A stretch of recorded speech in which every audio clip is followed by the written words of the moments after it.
So welcome all on day 3 of Change Your Questions, Change Your Life by Marley Adams. As I left, Alexa jotted something down and sealed it in an envelope. Inside this envelope is a prediction I've made, she said mysteriously, handing it to me. Put it in that green folder of yours and don't open it until you've completed your work with Joseph. Then she gave me his business card. I turned it over. There was a big question mark on the other side. It really irritated me. The idea that I'd be spending valuable time with a man whose logo was a question mark went against everything I believed. Back in my own office, I collapsed in the chair behind my desk. My eyes fell on the small gilded frame on the wall. It had a saying, just 2 words long: question everything. It was a quote attributed to Albert Einstein. Many rooms at QTech contained a framed placard exactly like this one.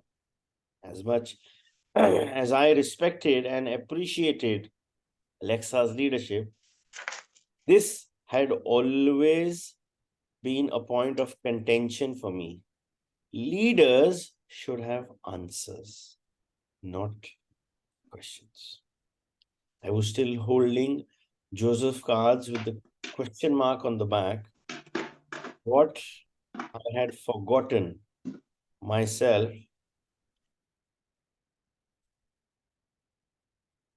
what I had gotten myself into, only time would tell. At least I could put off my decisions to resign. My intention shifted to Grace. How was I ever going to smooth things over with her? At that moment, there was only one thing to be grateful for. Alexa hadn't asked about Grace and me. I think that would have been the last straw. I knew Alexa was fond of my wife. She'd even come to our wedding. She wouldn't have been happy to find out we were having trouble. I sat there for a long time, just staring at Joseph's card. The fact that Alexa had refused to accept my resignation offered a little hope. I was encouraged that she would refer me to her own mentor, even though the jury was still out on whether her trust in me was deserved. I had nothing to lose by keeping an appointment with this inquiring coach guy. Besides, even though I was skeptical, I was also curious. If this Joseph had helped Alexa and Stan so much, maybe he had answers that would help me too. Question everything. In life, it's very important to be open. And when I say be open to receive each and everything that is coming your way. And when we are in that zone of being open, there are no answers. There are generally questions. Because answer से close हो रहा है.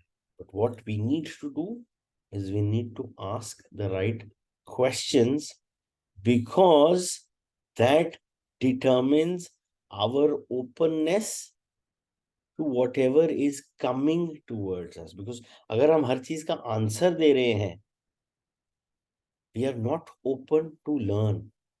We are not open to new ideas.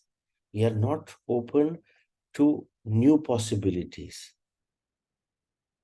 Because if we are just giving answers, and that's the majority thing we actually do when it comes to our work and when it comes to our personal life. And we feel proud that we have the answers. काम में कोई हमसे को पूछे We are proud to share the answer. घर में कोई कुछ पूछे, we are proud to give the answer. That means because that gives a sense of realization that we have solved it. But if we just for a moment start asking the right question, so that the other person who's looking for an answer can get his own answer through our questions, gives the other person a sense of responsibility, because now this is his answer and not a borrowed belief answer. Try it out in other situations where people come up to you in work or in personal life and they start asking you for answers to a particular problem, to a particular issue. Rather than giving the answer, ask, what do you think can be done in this particular situation or in this particular event? Ask empowering questions, because once those empowered questions get that shift in the person who's looking for an answer, then that answer which he gets from with the help of the empowered questions is his baby. He will be more responsible for it now, because that's his own answer. So everybody will have their own answers. In order to make sure that everybody realizes their responsibility, it is important not to answer them, but ask them empowering questions so that they are able to get their own answer, which gets them into that position of responsibility, as this new discovered answer is their own baby and not a borrowed belief or a borrowed answer. You can try this whenever you get a situation. Rather than giving the answer, ask empowering questions. Chapter 2, a challenge accepted. My appointment with Joseph S. Edwards was at 10 the next morning. I didn't tell Grace about this meeting, nor about my conversations with Alexa, and I certainly didn't tell her about writing my resignation. Admitting I was in trouble had never come easy for me. For weeks now, I had been stonewalling Grace and feeling more and more resentful about all her questions. Until I found the right answers and solutions, I was determined to tough it out and keep my problems to myself. But as usually happened with Grace, I wasn't so good at hiding my problems. I should have realized she knew something more than the usual job stress was bothering me. That morning, on our way to the airport, where Grace was catching a plane for a lunch meeting in another city, she brought things to a head.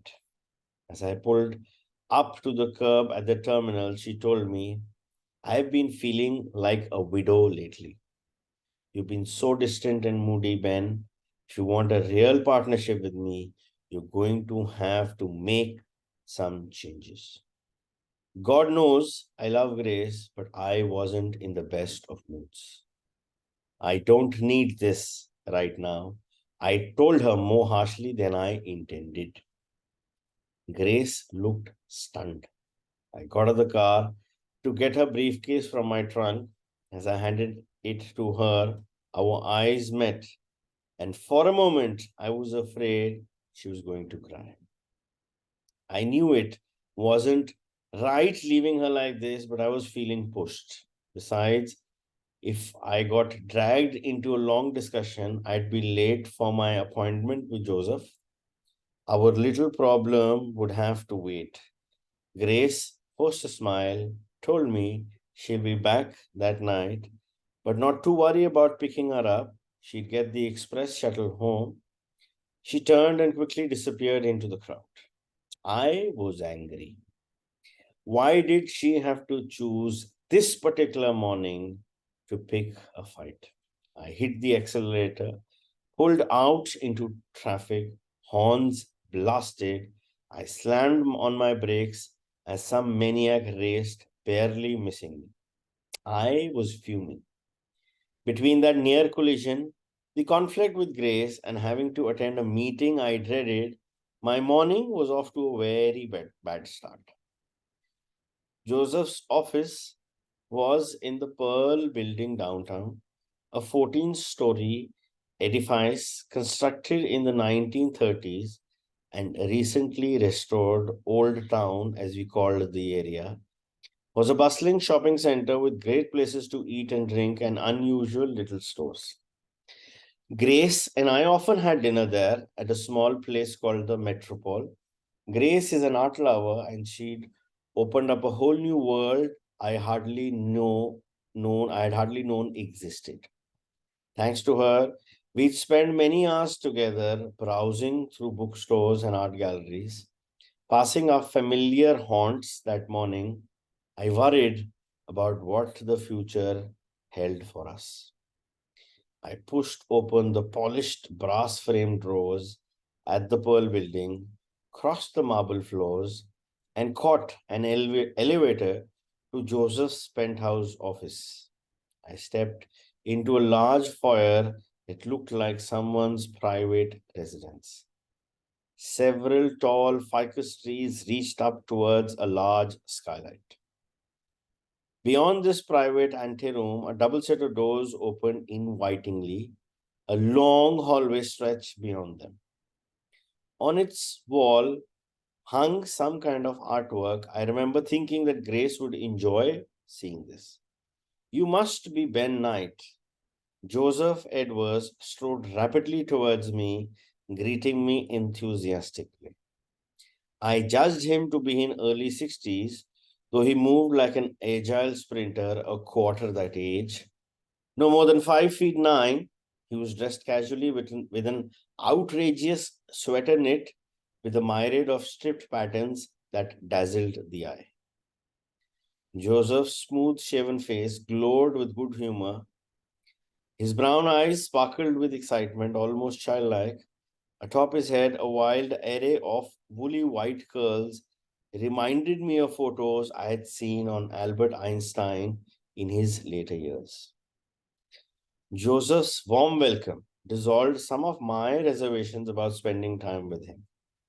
He led me down to the hallway of his office, explaining as we went from the walls displayed some artifacts I call my question thinking Hall of Fame.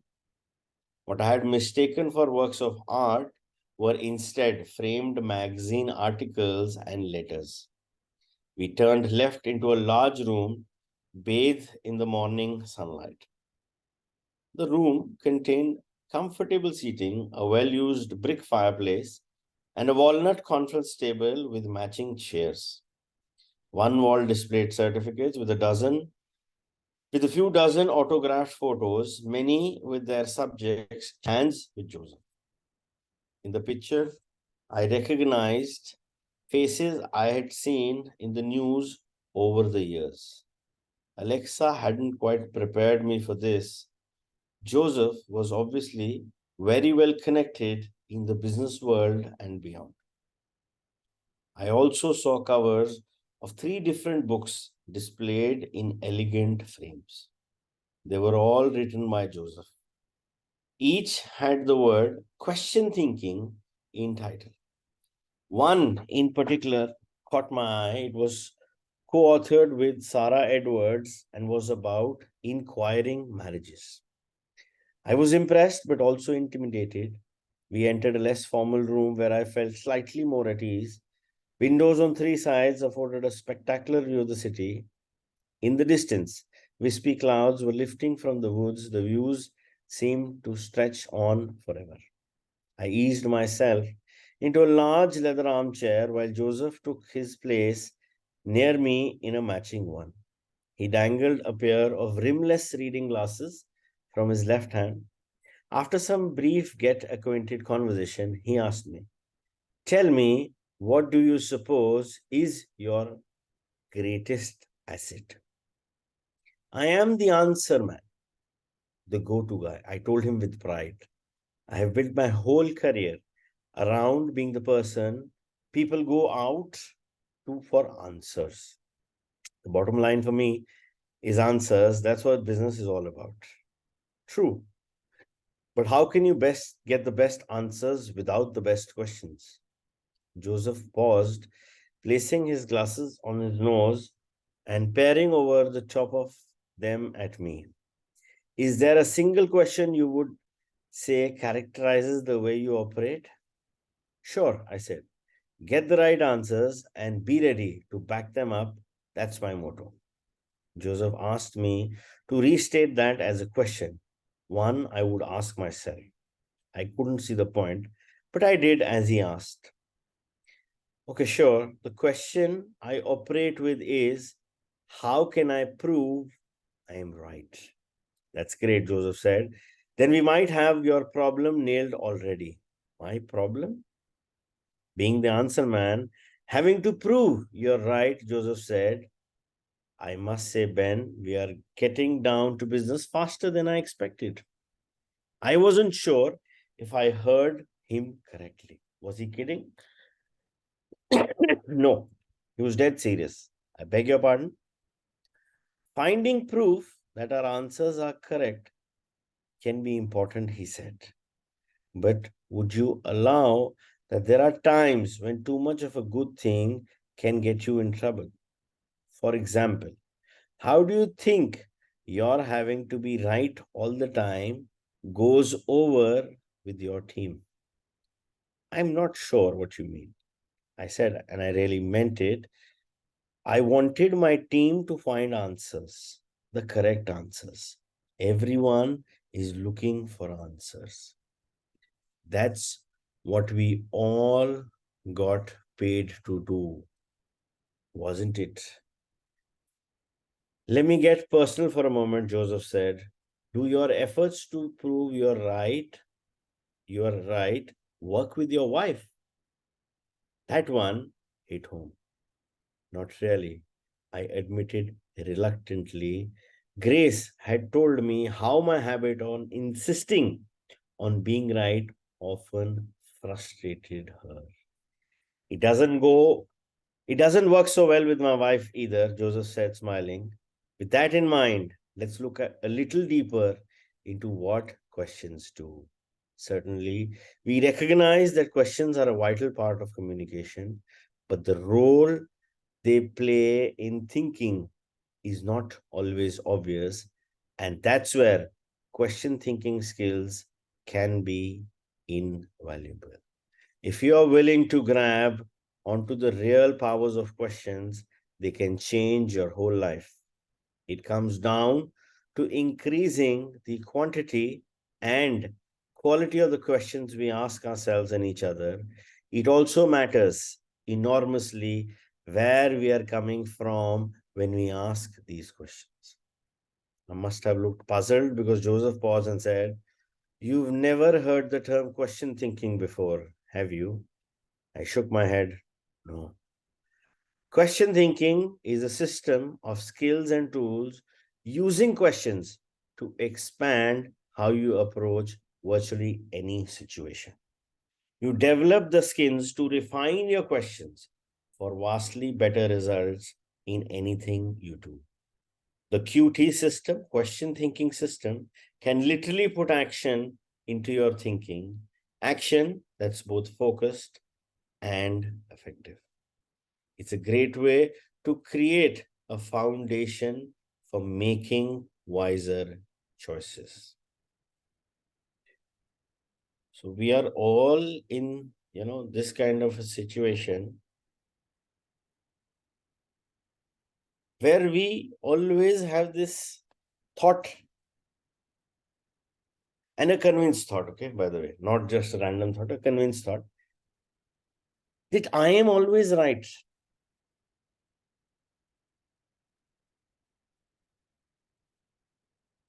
And sometimes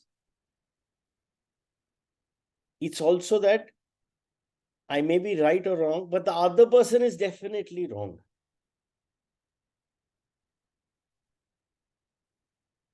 ये क्यों होता है? Let's do a small game on this. Okay. You can have your cameras on. Let's play a small game. I just need 1 or 2 people to volunteer for this game.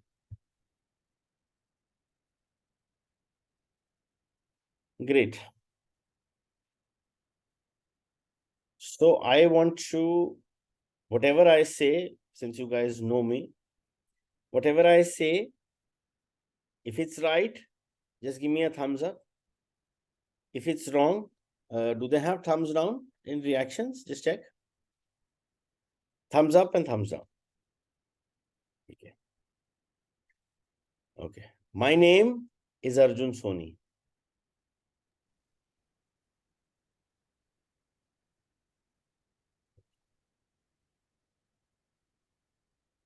I live in Ludhiana.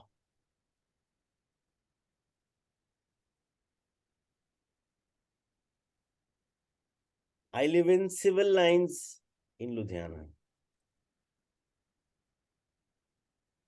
I live in Mall Road, Civil Lines, Ludhiana. I live in house number 81, Mall Road, Civil Lines, Ludhiana, in the state of Punjab. I live in house number 81, first floor, Mall Road, Civil Lines, Ludhiana, Punjab state, country India. Was there any wrong statement? They were all right statements. But were they the same? So, when we are approaching things with the other person, it is very important to be open. Open to this concept that whatever he or she is saying also is coming from her point of view, her perspective. Not necessary, if it does not match with you, it is wrong. And not necessary, your point of view is the only point of view and is the right point of view. But when we start to approach things with this perspective that I am always right, or even if I am not right or wrong, the other person is wrong, the whole purpose of what is to be created goes in a very different direction. So if I say I am from Ludhiana, that's also right. If I say I am from Mall Road, Ludhiana, that's also right. If I say I am from India, that is also right. So there is nothing known that कि भी ये गलत बोल रहा है, ये सही बोल रहा है. हर बंदा कितनी इंफॉर्मेशन शेयर कर रहा है आपसे, that does not give us the chance to judge whether the other person is right or not. Because information is always information. It is the story that we attach to that information or the story that we attach to that knowledge, that is where the labeling happens. There is nothing known as right information or wrong information. Information is information. And a point of view is a point of view, will always be. And when we start approaching things from that position of being open and not from that position that I am always right, or even if I am not right or wrong, the other person is wrong, it all starts with question thinking, asking the right questions so that we are able to empower ourselves and get breakthroughs in whatever we are doing, be it your work life or be it your personal life. So when he talks about question thinking, it is nothing but a system of developing a few skills or working with a few words where you start asking empowering questions in your situations, in your relationships, in your work, in whatever sphere of life, so that you are not approaching anything with a closed door. You're now opening your openness to receive more, so that you are able to empower and grow yourself as an individual, as an organization, as a relation, whatever phase of life.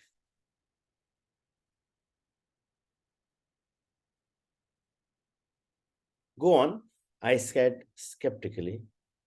Much of the time, we are barely conscious of asking questions, especially the ones we ask ourselves.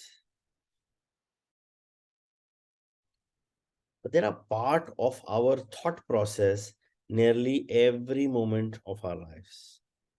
Thinking actually occurs as an internal question and answer process. Not only that, we often answer our own questions by taking some action. Here's an example. When you got dressed this morning, I'll bet you went to your closet or dresser or maybe even the floor and asked yourself questions. Where am I going? What's the weather? What's comfortable? Or even what's clean? You answered your questions by doing something. You selected some clothing and put it on. You are, in effect, wearing your answers. I guess I can't argue with that, as you say, though. If I did ask those questions, I hardly noticed at the time. Actually, my biggest question was whether Grace picked up my suit at the cleaners like she promised. We both laughed. Question thinking is a system of tools for transforming thinking, actions, and results through skillful question asking. Question we ask ourselves as well as those we ask others. I could tell Joseph was getting on a roll. I decided to just sit back and hear him out. When we get stuck, it's natural to go on a hunt for answers and solutions. But in doing so, we often unintentionally create blocks instead of openings.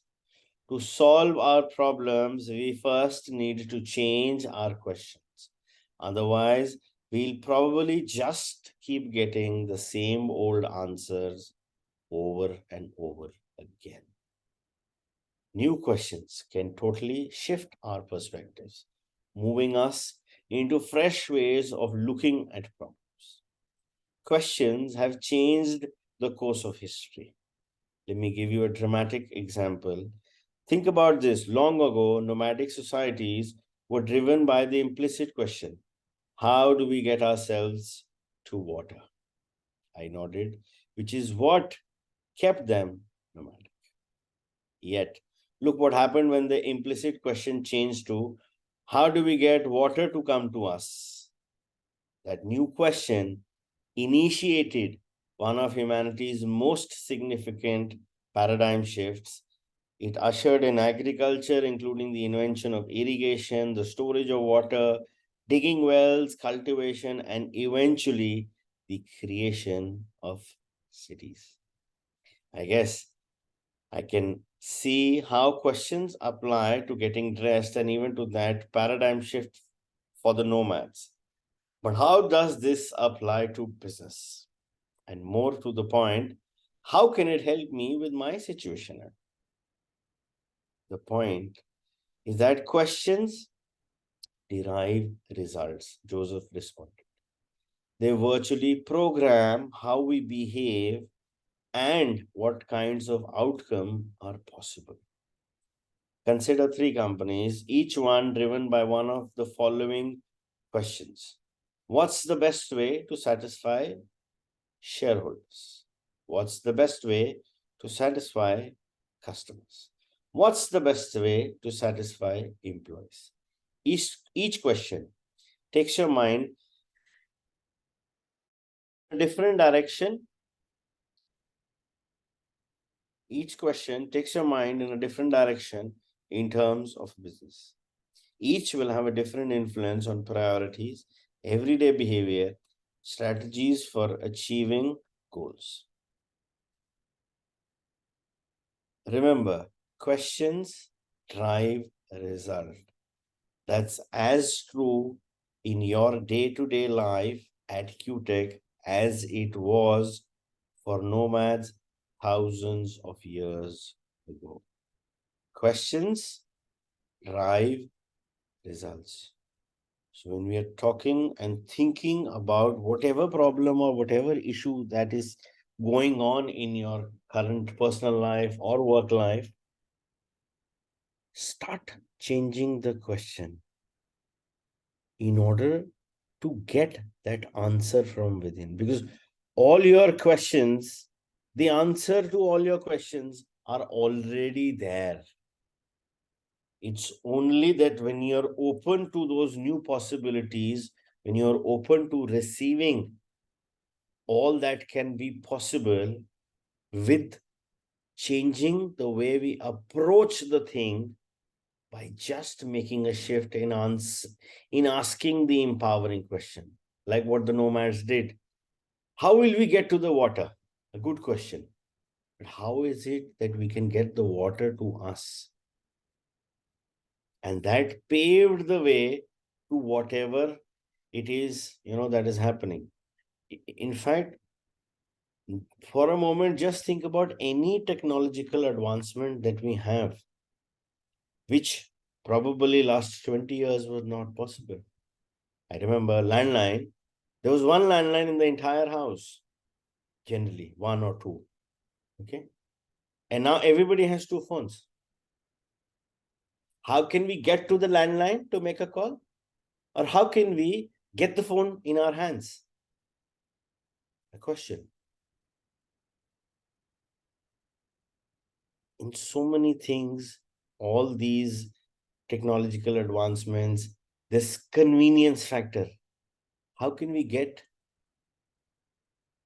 like Zomato, how can we get food delivered to our house without going? That's the need.